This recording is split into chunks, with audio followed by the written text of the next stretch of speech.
Hi guys, I thought I'd bring you an old replay from the RSL. My duty in this was actually to cast the RSL in Chinese, but I figured I'd take an old replay and recast it in English. I have no way of remembering just how long this game lasted, what exactly happened in it, and so on and so forth. But nonetheless, it's between two very strong players. Like, there's no other way to say it. I think after Korea, Ukraine is the single strongest StarCraft playing country. And Fraer, in the lower left-hand corner, is no exception. And in the upper left-hand corner, spawning as our Zerg in the yellow trunks, it's Vortix, belonging to clan K3. I'm not exactly sure what K3 means, but yeah. Anywho, looks like we have Fraer going for the old Forge Fast Expand kind of opener, if you will. And just gonna have to see what Vortix has in mind with this game. So far, we don't see anything peculiar in production. We've got just more and more drones getting cranked out, a few more probes in production, of course, as normal, as expected. And let's just see how things unfold. Just to remind you guys, all that really makes the difference in this kind of matchup is mistakes in a game. That's it. At this level of play, it's mistakes that cost players games, and that's the thing. That's the thing that I think everybody loves about StarCraft 2. It's the one game where you don't have to depend on teammates to win. Like, I mean, of course, you're only as good as your last game, and I don't know how else to say it. 95% of this game depends on your performance or your opponent's performance, and the other 5% is either your opponent's perception of defeat or your own perception of defeat. Just depends on what you think of it. But yes, we have the probe coming down here. Okay, it does see the hatch going down. Now, there's this nice little spot here where you can just throw down a cannon, and there's no way any drones can get to it. But let's just see. Oh. It looks like Vortix isn't really paying attention to what's going on with the drone here. But this probe is safely walled in, but I don't think there's enough room here to put a cannon down. Okay, so what else is going down here?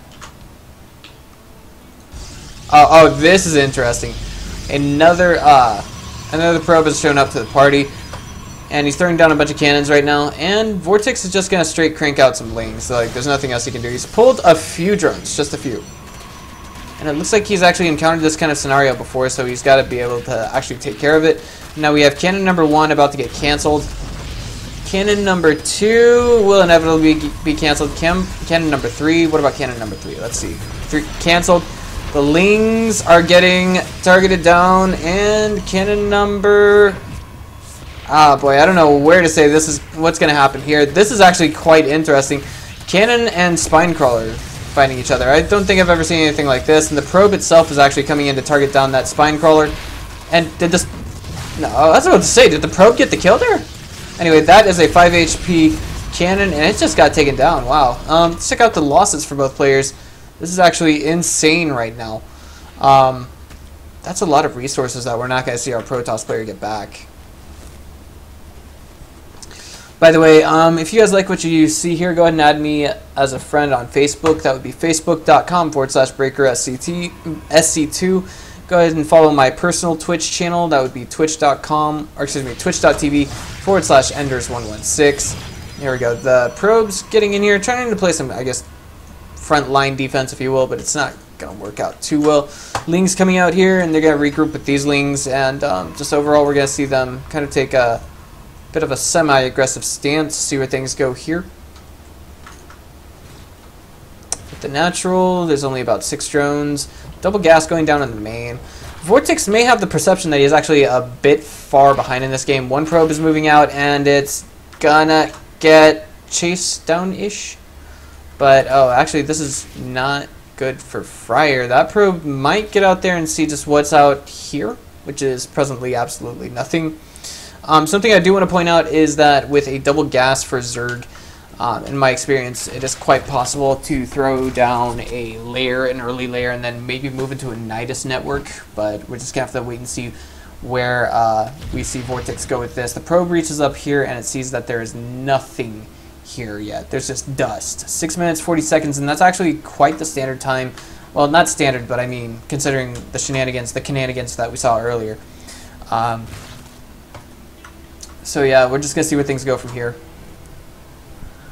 He thinks, I mean, if the game was just to simply resume an ordinary macro game, then the third hatch would have gone down already. And there is now a Roach Warren on the way.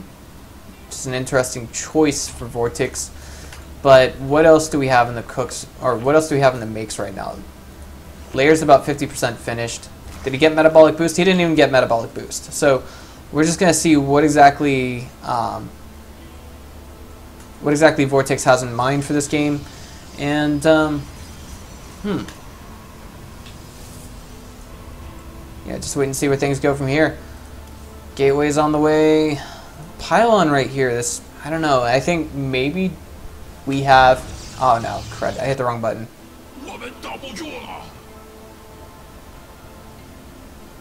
Hang on. Oopsie. Sorry about that. I hit the wrong button. But I just wanted to check here and see what would have happened if we simply went to Fraer's vision, and there was my answer. He, you know, basically, you can see that. Now there's a Stargate on the way as well. This is interesting. Looks like, well, it wasn't Nidus play initially, but it's something that is just a teensy bit more effective. It looks like he's going into kind of drop play.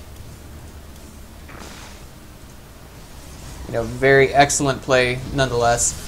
I just want to point out that this has nothing to do with the Taiwan or China scene at present. In fact, the only way I got in on this gig, like, the only reason that I had gotten in on this gig as a caster was because I am actually the Chinese caster, so yeah.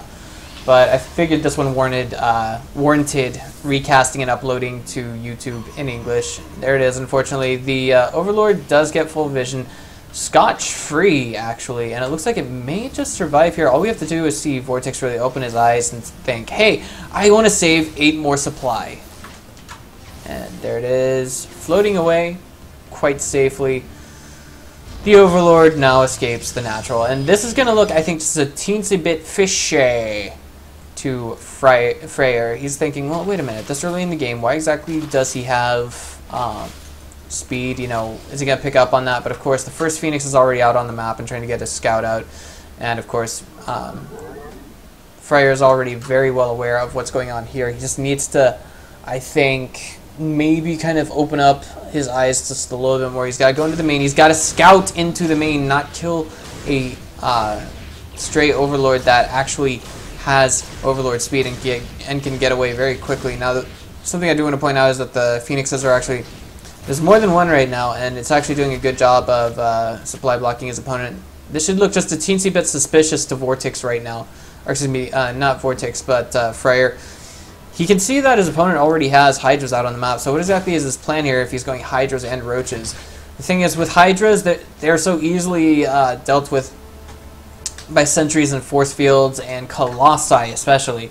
So you have to have some kind of a, what's the word I'm looking for, some kind of a good reinforcement plan. The Phoenix is coming over here to attack, getting a few drones in the process, and it looks like a Hydra as well. Drones trying to get away. They won't. At least not too many of them. Now the energy is used up on the Phoenixes just a bit, but this is what Fraer is completely oblivious to right here. He has to be able to really open his eyes, come in, see here what's happening. And by the way, Ventral Stacks has been finished for quite a while. Looks like the robotic support bay is now on the way, and just now do we see a bunch of gateways on the way to really come in. And this is actually quite deadly. Fraer's not in position to deal with this, and even if he was, I don't think there's any way he could hold against this. The Immortals are down here, and it looks like we got one Immortal with only a single kill here, maybe 2 before it dies, not even 2. And here we go, second Immortal is right down here. And there it is, Fraer just says, GG, I don't want to deal with this. Oh, poor guy. Well, if you guys liked what you saw today, go ahead and just hit the follow button on my YouTube channel. Oh boy, thanks for watching. This is Breaker, and I'm just going to take this to a bit of a silent spot. Okay, something I want to point out in the after effects, or aftermath of this game is, we only see him getting gateways at this late in the game, His opponent was focusing on something I think was a bit bizarre. He did get a scout out on it. He did send an SCV to scout the third, and then a zealot into the main. But of course, you know, he just really couldn't put 2 and 2 together in this game. You know, then again, I want to say that this Hydra Roach drop play was actually quite unexpected. He did have his robotics support bay on the way at just the right time. He had just a handful of sentries that could put force fields down, and I don't know, like, the thing is, the one thing that screamed the most to me, you have to open your eyes and see what he's trying to do, is this kind of resembles just a bit of what I want to say is Stefano's Roach Hydra sort of build, except it is supplemented with Overlords, of course, with Ventral Sacks. And the thing is, you have to find a way to get those Hydras in close enough to attack their targets. Did these guys have range? They did. So yeah, it's one of those things. He should have, I don't know, it's something that not every player could read. It didn't look like common sense to me when I first saw it, because this is one of those builds that's just a little bit, it's much more common on the Taiwan and Korea server, but yeah. Thanks for watching. Once again, go ahead and hit that subscribe button. Follow my Twitch channel. My personal Twitch channel is available at twitch.tv/enders116. Thanks for watching, and I'll see you guys next time.